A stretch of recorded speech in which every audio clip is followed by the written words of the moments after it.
Hey listeners, we're nearing the end of our 15th anniversary fundraising campaign, and we need your help to meet our goal. This campaign offers you a chance to win a unique food and music experience in one of the most exciting cities in America. Here's how it works. Donate to HRN and you'll be entered to win dinner for two and 2 tickets to a concert in one of 8 amazing cities: New York, Los Angeles, Philadelphia, Nashville, Las Vegas, Charleston, Ardmore, Pennsylvania, and Asheville. All donations support our work educating food system storytellers. And when you donate, you can choose one of those cities and you'll be entered to win dinner and 2 tickets to a show. So help us reach our goal and enter to win dinner and a show in the city of your choice. Check out heritageradionetwork.org/15 to donate and enter to win today. That's heritageradionetwork.org/15. Thank you.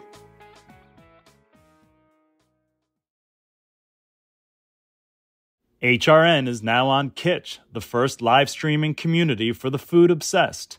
Go to kittch.com and find HRN in the channel's listing. Hearst Ranch is a proud sponsor of the Heritage Radio Network. Learn more about Hearst Ranch at HearstRanch.com.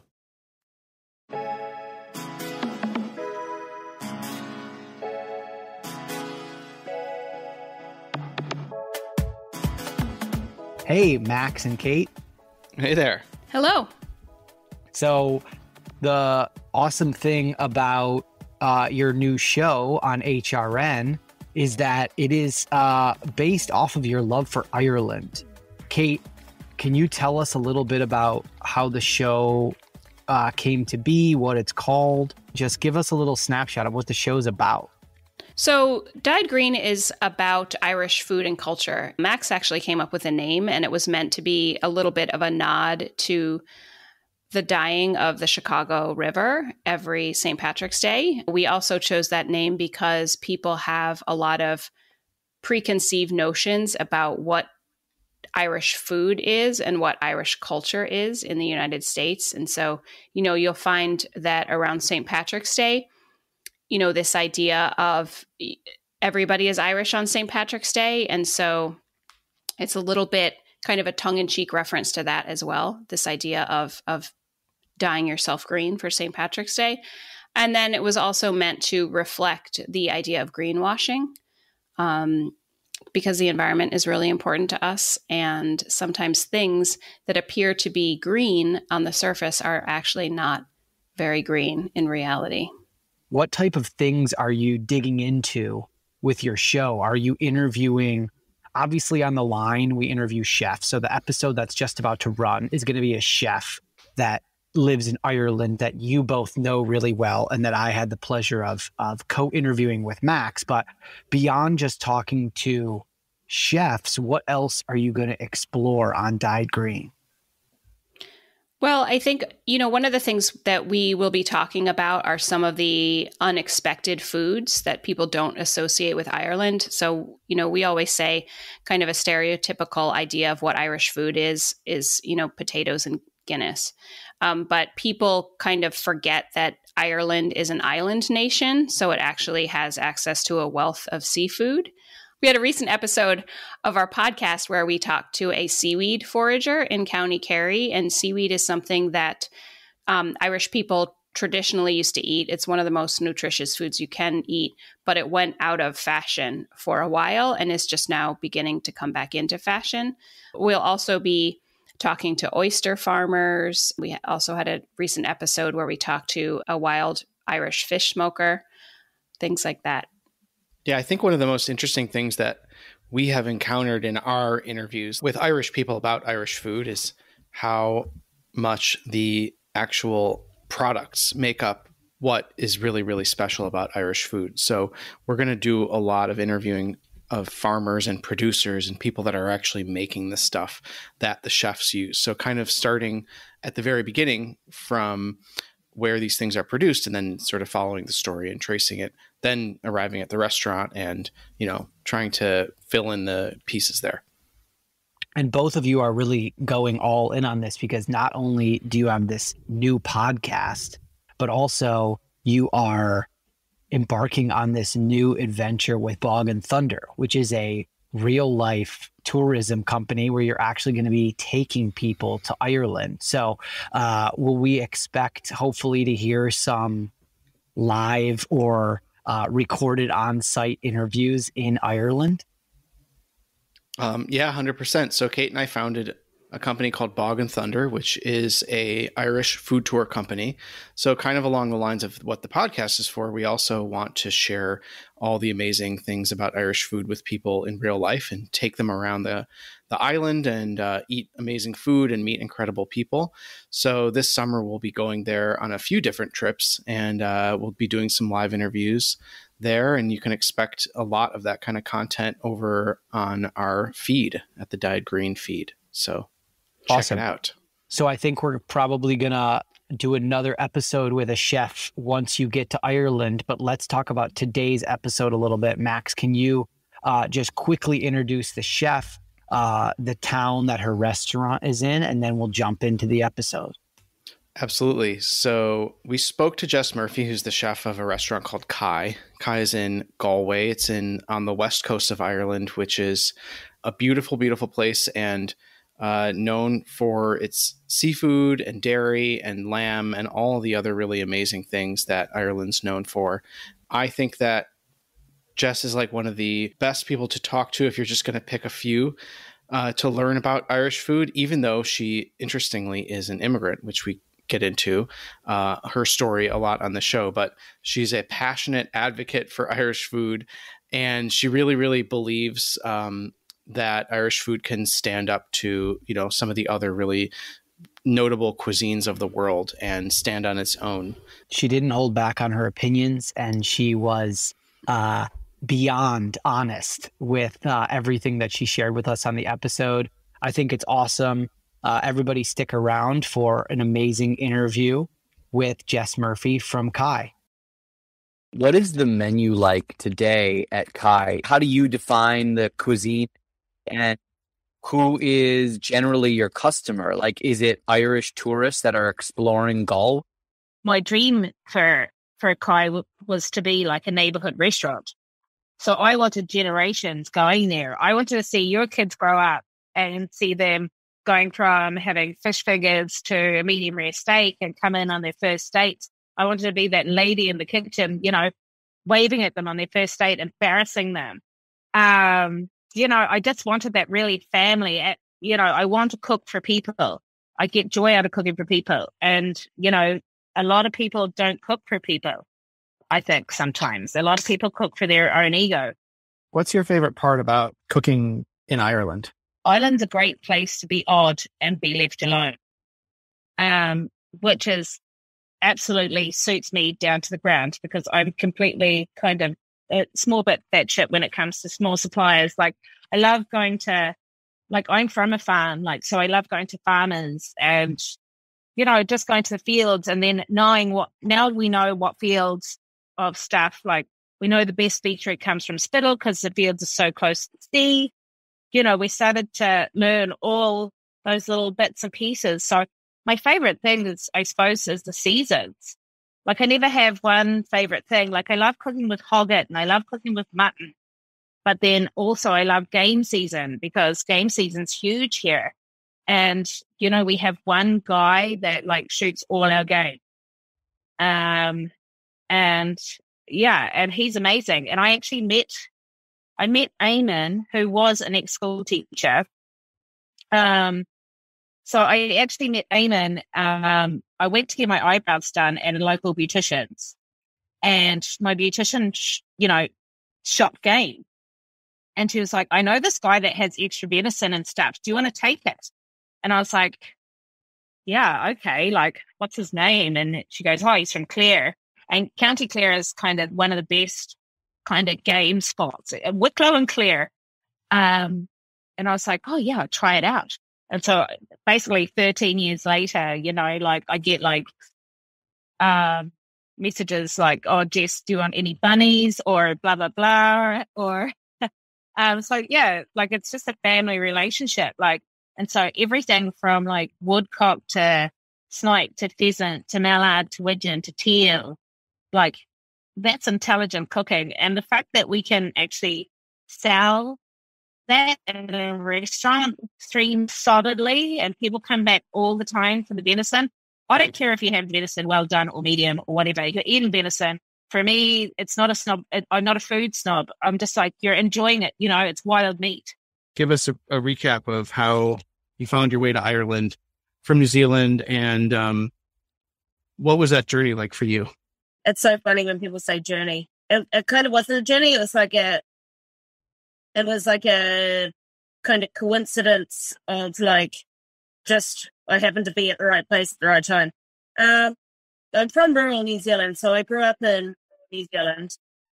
But anyway, me and my brother were watching the Grand Prix one day, and Michelin came up on the Grand Prix, and I asked my brother, who's like 9 years older than me, like, he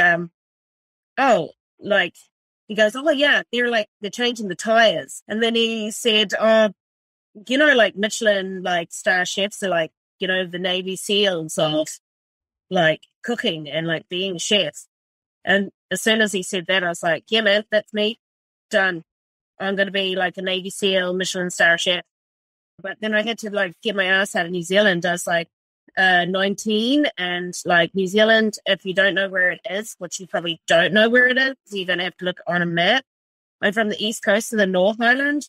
So it's even a bit of a mission to get your ass out of New Zealand in the beginning.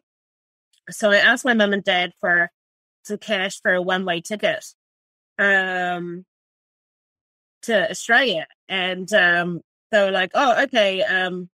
So they gave me the cash. I think they just wanted me to piss off. And then, I got the one-way ticket to Australia. And like, I remember sitting there on the airplane and I'm putting my sunglasses on. I was like, yeah, man, fuck you, New Zealand. Put those sunglasses on. Fucking sayonara, assholes. I'm going to Europe, but I really wasn't. I was going to Australia, but like that was the next step, is like getting to Australia and like getting enough money to go to Europe. And then I was working in the outback of Australia. I did the grill there from like 10:30 at night to like 6:30 in the morning. The cooks treated you like a piece of shit, even though you're a cook yourself. Do you remember that time when I Can't Believe It's Not Butter was like really fucking popular? I just remember that like just being like these fucking top class chefs holding like 2-liter jugs of like, I Can't Believe It's Not Butter. They're like just pouring that on crocodile and like flambeing it. And then they were doing like deep fried Mars bars and stuff. I just thought they were shit. Like I thought they were amazing.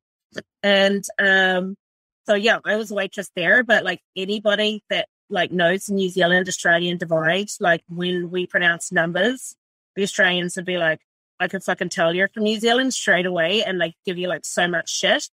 So that's when I moved to the UK. So that's when I started, that's when I moved to Wales. It was absolutely amazing. I lived in like a really small kind of village, which was beautiful, and worked in a 17th century, I think 16th century freehold house with a private lake and 2 private gardeners. And it was basically the dream, Dan Barber, Eat Your Heart Out, 2002. So that was a dream. And I worked there for like 2 years, 3 years. And then I was like, I was married then. And I was like, what you should do is like, because you're married, you should go home to New Zealand and have children and settle down and forget about your career and shit, because, you're only a cook anyway. And so I went back to New Zealand, fucking hated it. And then I was just like, I'm out of here, because like every Kiwi chef that I worked with fucked off to Europe. So everybody was still in Europe. So I was like, what am I doing here, man? I need to go and work in Michelin. That's it. And so was your hope when you moved to Ireland, were you thinking to yourself, I'm going to get a lot of experience under a Michelin chef and then I'm going to open my own place? Like, were you already planning what you wanted your future to look like, or were you just trying to get a job? Yeah, no, the whole place was planned when I was 16. So this was all, that's why I always had it in my head. So it doesn't matter what fucking job I had, that was going to happen anyway. And really confident about it as well, and didn't even think twice about it. And then I got home, and then I was watching TV, and it was like, the waves. So it's like, I don't know, like, a Sandals Hotel advert. It was kind of like that, but it was kind of like the waves are going, they like moved to the Western Island. And I was like, where's that? Dave's like, oh, I used to have a holiday there when I was a kid, you know, kind of Carla. And he goes, that's Galway. And I was like, that looks really cool. I think we should just move there. Can we just go there so I can look at it? And then we picked up everything and moved to Galway. So when you ended up in Galway with Dave, what was next? Like, did you look for a job? Did you want to open your own place immediately? What happened in Galway?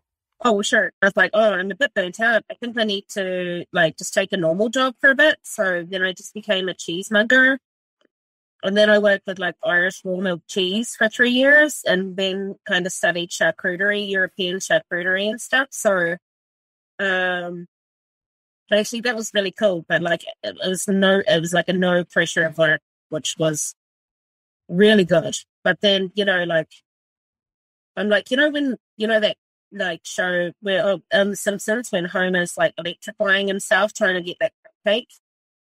It's basically me in the hospitality industry. No matter how I'm like, no, that's that, man. I'm like fucking 43. I'm out of here. I'm not working that shit again. And then suddenly I'm back to like 18-hour days walking like fucking John Wayne all the way home. So, you know, like, I don't know. I'm not that intelligent, I guess. Not intelligent enough to get my ass out of the industry. Yeah, and then like in 2010, like the whole economy went fucking crazy, and then I was like, well, everybody has no money, everyone's bankrupt. If I could just get a small loan now, I could probably be crafty enough to get in there to get a restaurant. A couple from they owned a florist shop where Kai is now, and she was from San Francisco, and she was like, I want to retire, but I want Jess to take over the restaurant, well, the florist shop, and turn it into a restaurant.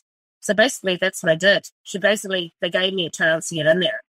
Because in Ireland, I don't know if it's like the States, but like, you know, when you get offered to rent a place, you still have to pay like 120 grand for key money. They call it key money, which is fucking bullshit because it's like, what are you doing? Paying 120 grand for keys? But anyway, so it was no key money, no bullshit. It's just, you know, that was the money. And then I went to the bank manager who I knew from drinking in the wine bar because I worked at Sheridan's, and, you know, all the bank managers and stuff because they're the only ones that are going to buy like really aged Comte Gruyere. So, because you're like, whoa, that's like 45 euros. No one else is buying that today. But anyway, I knew the bank manager, and I was like, made a meeting, and then I was like, Pat, I need like, I don't know, 40 grand. And he was like, all right. I forget, like, I'd been to Pat 10 times asking him for amounts to up to 500,000 to open my own dairy to make ice cream. Okay, so I wasn't exactly the sanest person to start giving money to. But Pat was kind of relaxed then because it was like 35 grand, 40 grand, he could do that, he could take the risk. And yeah, so Dave basically left the whole buying operation thing up to me to buy everything for the restaurant. And like, I forgot like a whole till system. I forgot a whole docket system. That's why the docket system still to this day in Kai does not connect up to the kitchen because it was like 350 euros. It's like, no, just fucking write docket. It's great. Can you talk a little bit about how the food scene has changed since you opened Kai, and like whether there's, you know, more produce available, more products available, whether the diners' tastes have changed?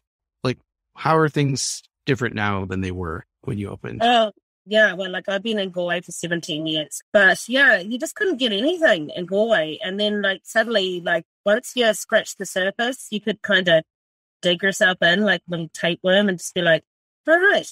And then Sylvia grows onions, right? And then she has starts, and then you start this whole little network, and that's what we kind of, I can't take credit myself. There would have been 5 or 6 of us at the time that were equally doing the same thing, but kind of either working together at the time or working like in competition with one another. So I think that was like really healthy to drive on. I don't know, getting guys and athletes to grow corn or New Zealand spinach or offering seeds that could like heirloom tomatoes, and somebody would grow them. And then you're like, oh my God, you're Polish. Can you make some sauerkraut? Can I buy some sauerkraut off you? Can I buy some pierogi off you? Can I, you know, like, so it all started off by, you know, kitchens are the United Nations of food all the time. So, and people are growing stuff all the time. So, yeah, that's how that all started. Can you talk a little bit about the work that you do around political issues and social issues? I know, you've worked and done benefits around direct provision, and you've worked with the UN and doing a Ukraine benefit now. And I'm wondering how that connects to your work as a chef. Yeah. So, when you come into Ireland and then you and you're a refugee, and you're seeking asylum, you get put into places called like basically to host you, because the government don't have any homes, so they put you in, say, an old kind of hotel. It's called direct provision, and you basically get a room. You could be in a room with your son that's 15, 16. You share a room. You can't cook for yourself. So breakfast, lunch, and dinner are provided by really shit caterers. It's the same caterers that own the catering companies in the prisons in America. They're called Arna. And they also own a Boca as well, which is controversial as well, because it's kind of funny. It's yin and yang. But they're feeding people from all over the place with kind of cornflakes and milk and stuff like that, which is imagine coming from Syria and your house has been, and so everything was gone, and then you're in Ireland and you can't cook for yourself, so you're at it. So yeah, I mean, I don't know, all my kind of stuff starts from somewhere where I get pissed off and I start speaking about it, and food has always been political. So where there is hungry people, there's always war. And kind of the more we're seeing that, the more factual it is. I really don't give a shit about what side you're on. I care about human.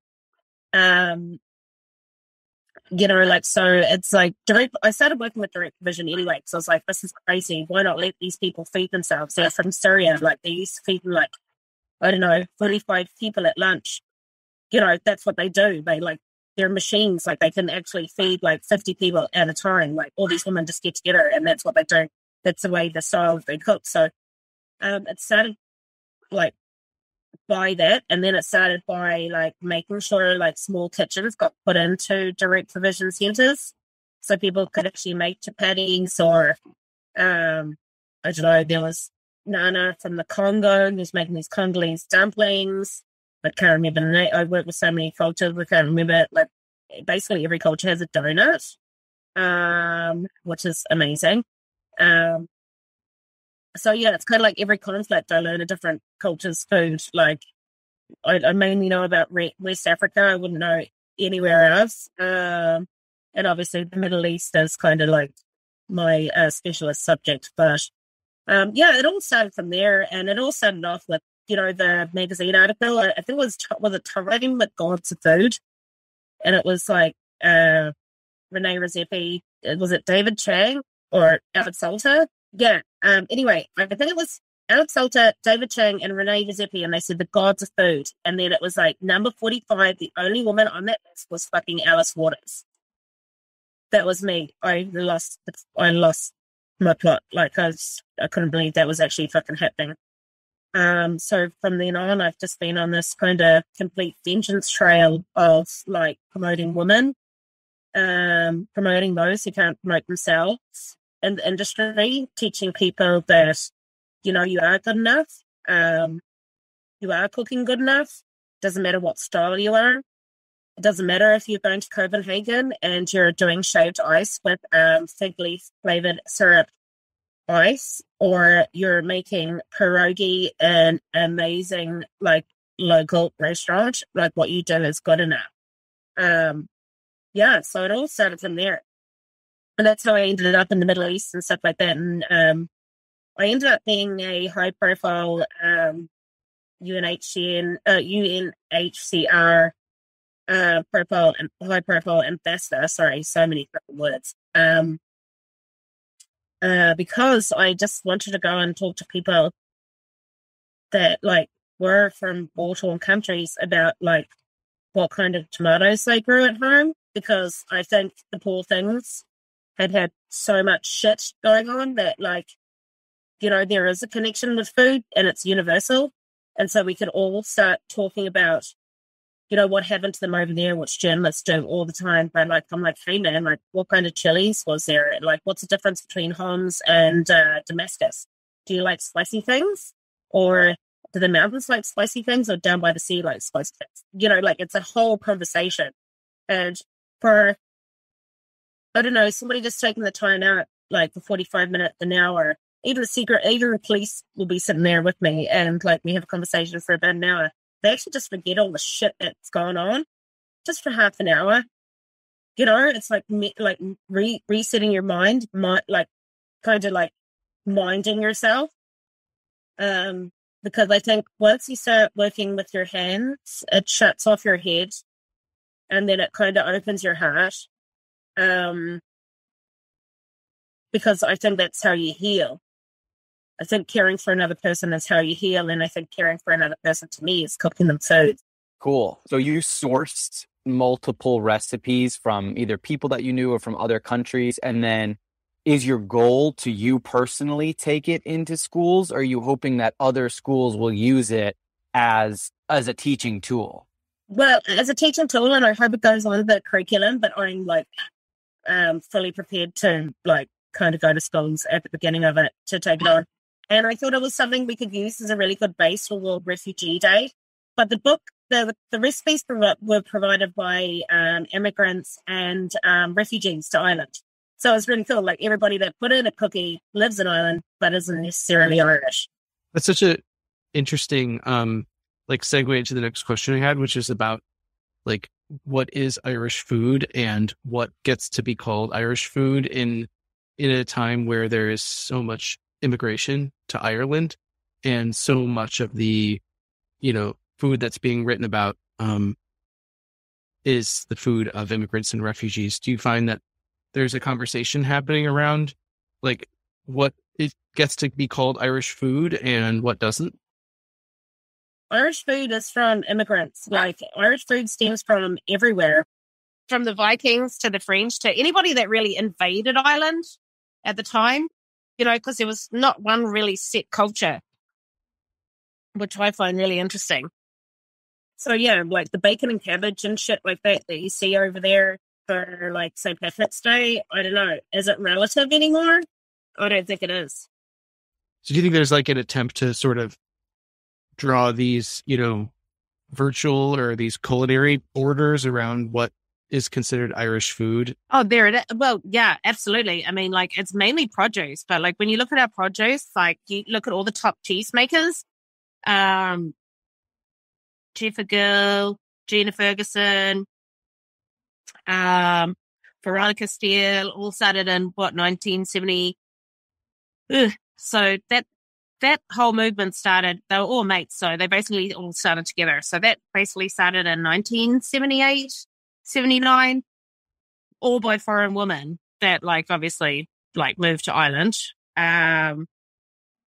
So yeah, I think it's the produce really. And like, I think it's of the land. I don't think it's of the people, but that could be controversial as well. Yeah. I really think it's of the land. What are some of your favorite purveyors, some of the people that make the food and the ingredients that make Kai able to do what it does? Can you talk about some of your favorites? Yeah, like, I mean, like I have like 140 suppliers. Like I have suppliers that can only supply me for 3 weeks because there was a storm and their polytunnels like gone to shit. But yeah, but like favorite suppliers, it'd be like, you know, duck eggs and the blueberries from the bog, and it'd be like Trisha's strawberries that will only be around for 2.5 weeks to razor clams to the Olivers bringing in the lobster to me bringing in the crab off the islands, or like even being busy and then you have to bike to the docks to pick up the crab, put the crab in the bike the crab back to the restaurant. It's all pretty manic. To the buttermilk, to the raw milk, to picking the fig leaves at Sally Quayle's house on the long walk. and then biking them back to the restaurant. Getting the black elderflower every year. As someone, I've never been to Ireland, and I think people don't know a lot about Ireland, and also there's a lot of misconceptions about what we've already been talking about, what Irish cuisine might be. What is one item that you think is like a really brilliant representation of the land that you can get in Ireland that maybe would be really surprising? Yeah, well, like surprising to me and surprising to people is like different. Well, for me, it's always the butter. The butter. I can taste, when I taste the butter, I can tell you where the butter's come from in Ireland. Now, that's so cool. Yeah. So, and like, it's really funny because when all the cows go into the sheds in November, you get really shit copies. So the milk goes like completely weird. So it's really like, I don't know, it's like milk and honey. It's like the universal thing of every country, I think, which is kind of really unique because it's really unique to its own region, but it's also really unique to the world as well. I do, though, think that especially, in the United States and near large cities, as much as people say that they're doing what you're doing, it's a lot more difficult in the United States because a lot of the purveyors either they maybe don't exist or they don't have the capabilities or they've been gobbled up by larger corporations. And you're saying you have 140 purveyors and you're getting basically everything directly from the source. To a certain extent, you're not getting a major purveyor that's gathering all these items up for you and you're ordering from them, right? You have a lot of personal relationships that you've built over time. No, I mean, like personal relationships that have built over 17 years, like the same lettuce guy that believes, like from the salad to the flowers that you see in Kai and all the berries are grown by one man. And then, like, we save all the containers we possibly can, and then Steve fills them up. And then, like, Steve will grow, like, alpine strawberries, the golden raspberries, anything like that. He's just completely dedicated to what he does. But, like, and then, like, the fact that you can eat a salad looking at its flowers, it's just amazing. And it's only when I go away, and it's always when you go away and then you come back that you realize how special Kai is as a place,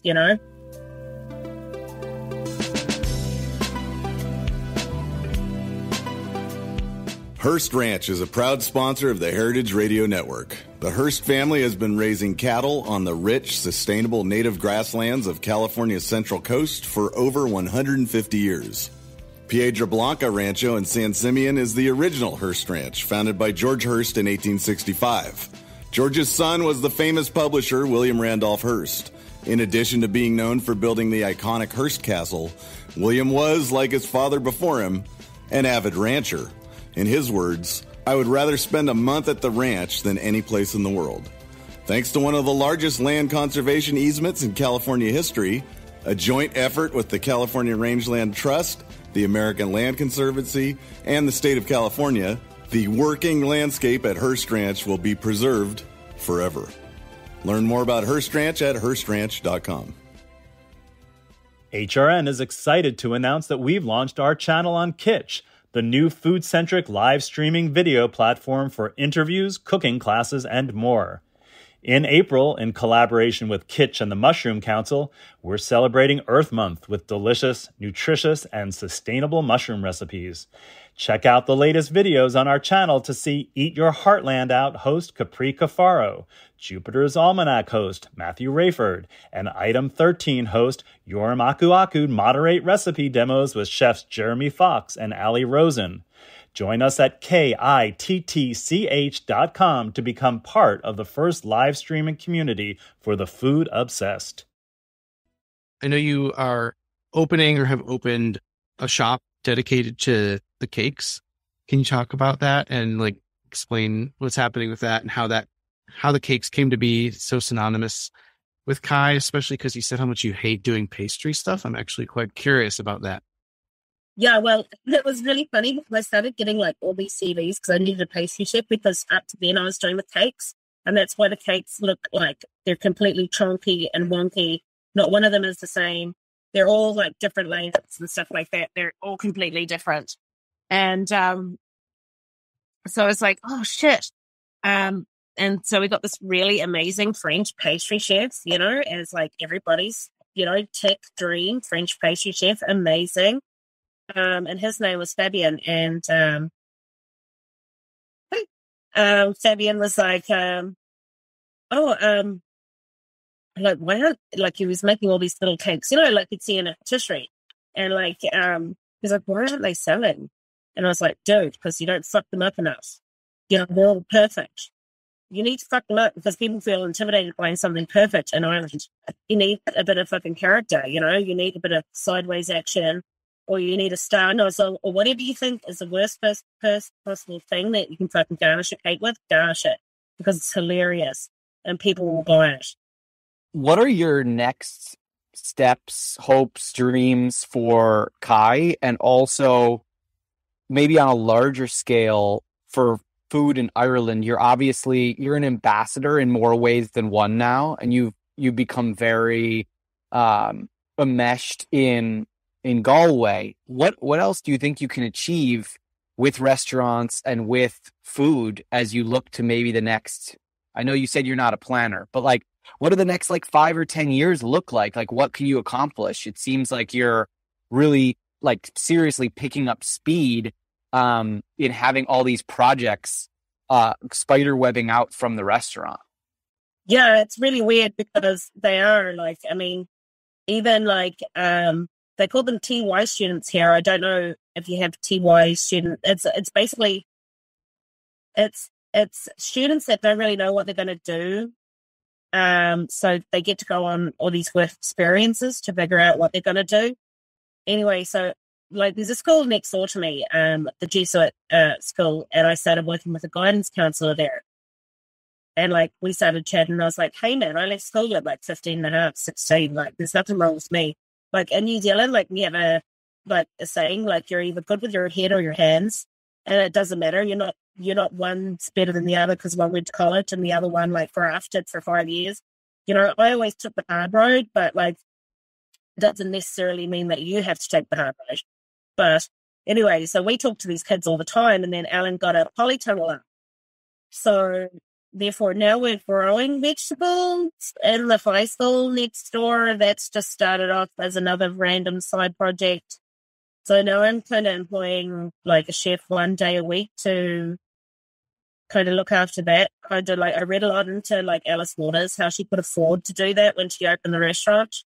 And yeah, it's working out all right. Haven't seen the local, like the figures as such yet, but once it's in like full tilt on the summer, the polytunnel will be great. And we just take, like, we get all these students that are like little gangs and we put them together, whatever, for 3 hours each, and then 3 of them get together, weed the polytunnel, bring in the basil, all that kind of stuff to the chefs that are working in the restaurant. And then down the road in a nightclub, they have a kitchen in a nightclub. And I was like, what are you doing with your kitchen upstairs? Anyway, drove them down with the wrench because I was like, there was no one in there anyway. And so I just put kind of the bakery side there, and just employed basically a machine of a woman from the Czech Republic to actually start doing sourdoughs up there, because there's a really fucked pizza oven that goes to like 400 degrees with broken like pizza stones and stuff in it. I was like, perfect, you know. This is perfect for sourdough. You know, we don't need fucking deck ovens, whatever. Like, you know, do the shit and then talk about the shit afterwards. Do you know what I mean? Like, a lot of people don't realize that you have to do that. People like talking about the shit and then not really doing it. Right.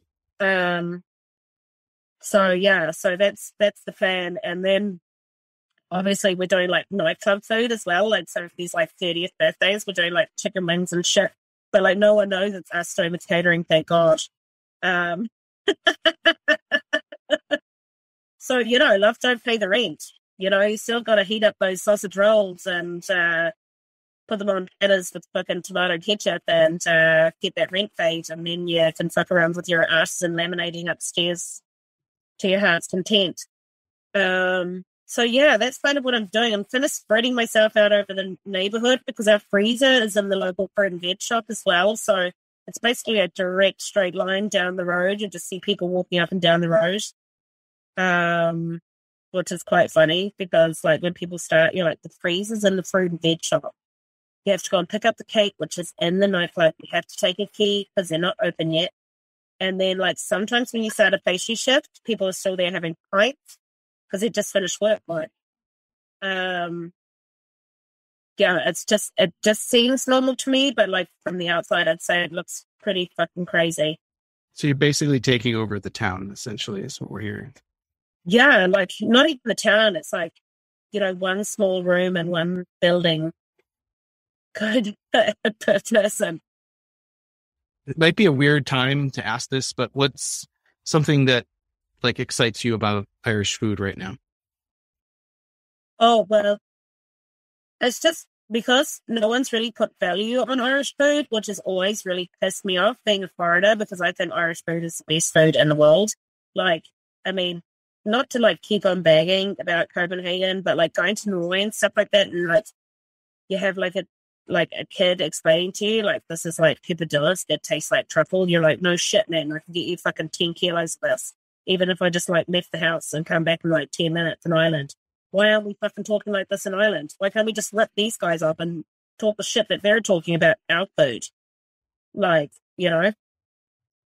so seeing the increased value on what people grow and are making for me is like really important. Same with like, like we recently started killing dairy cows, like 7-year-old dairy cows from my butcher and like started hanging them up. And then I basically sold them to like really high-end restaurants. Like I sold them in Kai, that's fine. But like, if you get them into like 2 Michelin star restaurants with those guys kind of okaying all that kind of stuff, then like for sure that's going to make it like it's food is fashion. It's going to be fashionable, so like finally like we started doing that and adding value to dairy cow and dairy meat. And like these guys are like worked in Norway and stuff like that. And they're like, oh, what breed is that cow? And I'm like, oh yeah, it's like Friesian, Norwegian red and Jersey. And they're like, oh, so it's not one breed. And I was like, no, man. Like, you don't just take artisan breeds. You have to fucking feed people. And so you take the mixed race cows of mixed breed cows because that like makes more sense. You can feed a lot of people. Because I met the head of the Irish Farming Association at a rugby game, and I was kind of like saying, it'd be really good because like Ireland's always getting shit about the national herd and the herd size because it's really bad for the environment. And I was like, what we need to do is like we really need to start eating them. And then he thought I was joking. And then like I'd say 3 weeks after that, I'd bought 2 of his cows and they were already dead in the abattoir. I had them for 30 days, kind of like the big kind of macho kind of chefs like to hang them for longer, but I think they're good at 30 to 32 days. Everyone's like, I'm going to take this to like 52 days and I'm going to dip it in beeswax. I'm like, dude, whatever, just buy the meat, don't care. Take the cash, sayonara. What you do with the cow is fine. Just don't make it shit. What's the flavor of a 7-year-old dairy cow like for someone who hasn't had a chance to try it? Oh my gosh. Yeah, well, Irish beef is pretty much grass-fed. So it's probably the best beef that you've ever had. So if you've ever been to Kobe in Japan or you've ever had some kind of Wagyu thing with the like fat like particles going in it, yeah, it's just the most amazing, like it's the most amazing like meat. You never ever tried anything like it in your life. Like, do you cook it differently than, say your average steak I cook it medium rare. I cook it however you want it. Like I'm not a food snob. I'm really anti that shit. So, and actually with the fat marbling in it, if you wanted it medium, it'll still hold up. Like, like it still holds up to like an absolute like flavor bomb. So, that's it. It's just good beef. If you actually have some free time, where do you go? Do you go out? Do you hang out in Galway? Do you go out to Connemara? Like, where are some of your favorite places to take a little day trip for someone who might be coming to visit? Yeah, I mean, a day trip You definitely go out to Connemara, and you would stop at Sullivan's Grocer, and you would get a loaf of bread and some sliced ham, and you'd go out. That's what I'd normally do on a day, like on day off. Or you'd go out to like County Clare, and you'd go to Vaughan's and Liscannor. But like they just do fish and chips, but you can also, it's a pub where you can buy like toothpaste, Tampax, toilet paper, bleach, and also have like a 30-year-old like sourdough, like deep fried piece of fish, which is fabulous. So yeah, I plan to go to those places. Like, I mean, even in town, like when you can't drive downtown, like going to McCambridge's and getting a ham sandwich from McCambridge's and sitting there and eating it in the Spanish Arch is absolutely amazing. And then, you know, like if you're feeling bougie, you can go up to Sheridan's Wine Bar. Yeah, I tend to like eat locally and stuff like that. So yeah, I mean, like I live a minute around the corner from the restaurant. So, yeah, for me, it's a no-brainer. Like I live and eat around the West End all the time. All my favorite restaurants around here, like whether or not you go to Mona Lisa, they call it for an Irish carbonara. It's like the carbonara with cream in it, which cracks me up every time because I'm like, yeah, there'll be 4 of us girls and we'll be like, yeah, man, we love the Irish carbonara. Pour that cream in there. Don't fucking do it properly. But yeah, there's loads of places like that. You know, we have Wooza, which is like a little pizza place next door to Kai. Wood-fired pizza. They're really cool. Their pizzas are amazing. All those lads are from Naples. They're really friendly to us because we give them all the leftover cakes, as you could imagine, we're their favourite neighbours. And also, sometimes they let me use their wood-fire pizza oven to like cook a load of leg softs that I serve with burrata at night, you know, still utilising the whole neighbourhood. Yeah, and there's lots of bars in the West End. Like you can go for a toasted sandwich or a hot dog or anything like that. And it's all local, like locally made food. Like there's no kind of processed shit going on here. Sounds amazing how you all can just kind of, sounds like neighbors borrowing a cup of sugar from each other to a certain extent. It's just walking in and out of people's places and being like, well, you helped me out last week. I'm going to help you out this week. And you know what? I'm going to, you know, steal something from you today and I'll give it back to you next week. It sounds amazing. Exactly. Like people know because the nightclub is always open. People always run out of flour. So they're like, can I go and have you got any flour? And I'm like, yeah, you have to walk through the fucking dance floor. And they're like, no problem. And I'm like, get on it. But what I love about like Woozer as well, which is a local pizza place, is that they give us Diet Cokes for €1. No one can break that bond. That bond of like, love that. Like €1 Coca-Cola's like, you know, 6 o'clock pre-service Coke. Amazing. Yeah. Jess, I just want you to shout out where people can find you. So, you know, your Instagram and the restaurant's website so that people can, you know, next time they plan their trip to Galway, they make sure that they stop in. Yeah. So, like my Instagram is Kai Galway. I don't really know our website. I think it's www.kairestaurant. That's about right. Dude, I don't even know my house number. Honestly, that is a true story. Just go to Galway, find your way to the West End, and ask where Jess is. And check out the Instagram, of course, which has very beautiful cakes, which I don't think are wonky at all, and I think look totally delicious. Yeah, they're a bit fluffy. Yeah. Awesome. Well, thank you so much. Great to talk to you. No worries, guys. Thanks for like bearing with my really nasally COVID head. I think it gives it a nice added subtext and context. It's like, here's a chef who has COVID. It's real, you know, it's really happening. Yeah. Well, it's kind of like my sex line voice as well. Like, yeah. Like, what are you doing? I'm mining. Awesome. Guys, I'll see you later. Awesome. Thanks, Jess. Bye. Thanks again. So good to talk to you. Dyed Green is a production of Bog and Thunder. We run food tours in Ireland. Bog and Thunder is a company that Kate and I started together, and each of our food tours in Ireland is run by us and an Irish collaborative partner.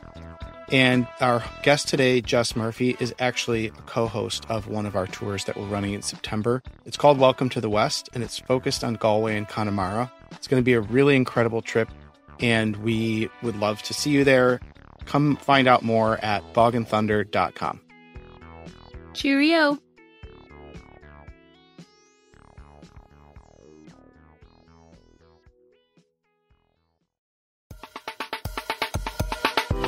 I want to tell you about a new podcast called Amuse News. Publishing multiple days a week, Amuse News is your source for food news, interviews from around the food world, and more. On the show, we'll be engaging with food storytellers, from chefs to advocates to people working in the field, and many more. Find Amuse News wherever you get your podcasts. Amuse News is a destination for everyone who's looking for a new, insightful look into the world of food.